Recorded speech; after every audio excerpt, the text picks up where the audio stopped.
Hola amigos, soy Ricardo Ten, abanderado y medallista en los últimos Juegos de Tokio 2021 y quiero presentaros junto a Caixa Popular un proyecto muy chulo que se denomina Sense Barreres, que está dotado con 10.000 euros.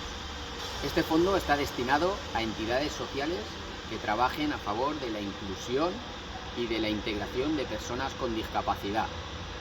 Las solicitudes habrá que realizarlas antes del 31 de enero a través de la página web de caixapopular.es.